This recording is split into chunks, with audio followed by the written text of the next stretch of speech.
ВМРО ДПМН триумфираше со 55 градоначалнички фотели на локалните избори, но во Скопје Орце Ѓорѓиевски стана градоначалник со најмала поддршка во последните 2 децении. Вториот круг од локалните избори се заокружија со 21 градоначалничко место на ВМРО ДПМН плюс градот Скопје.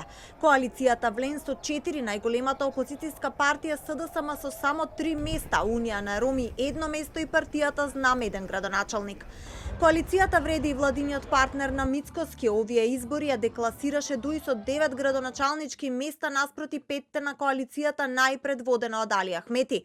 Новиот прв човек на метрополата во земјата Скопје, Орце Ѓорѓиевски, победата ја прослави триумфално, но не стигна до 100.000 гласови на вториот круг од локалните избори. Издвои победа со 95.572 гласови над Амар Мециновиќ од Левица, кој освои 61.475 гласови. Ѓорѓиевски доби само 4.000 гласови плюс од вториот круг, каде освои 91.663 гласа.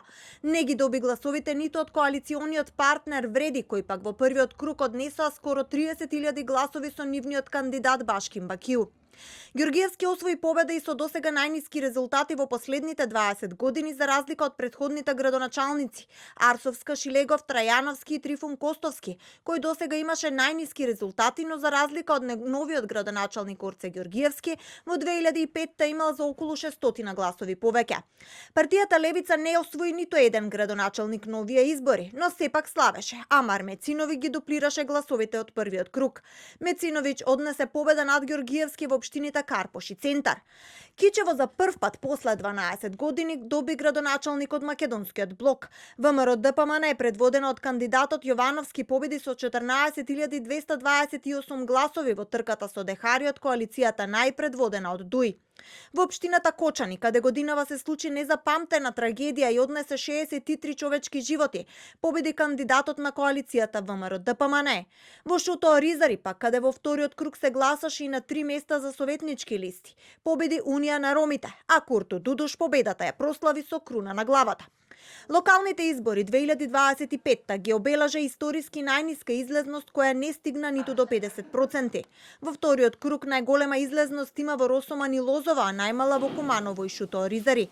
Излезноста во вториот круг во Скопје изнесуваше само 35%. Најголема излезност има во Карпош и Центар, каде се гласаше и за општински градоначалник во втор круг, додека најниска излезност има во Сара и Чаир, каде се гласаше пак само за градоначалник на град Скопје. Во вториот круг од изборите беа регистрирани скоро 30.000 неважечки ливчиња, или 19.285 вкупно во општините и 10.528 во главниот град. На официјалната страница на ДИК може да се забележи дека неважечките ливчиња во дел од општините можеле да го променат конечниот резултат и да има друг победник, како на пример во Карпош, каде победи Сотир Лукровски со 1134 гласови повеќе, а неважечки ливчиња има 2834. На изборите не беше постигнат потребниот цензус за 4 општини: Гостивар, Центар, Жупа, Маврово и Ростуше. За нив ќе биде отворена нова изборна постапка во рок од 60 дена од објавувањето на конечните резултати.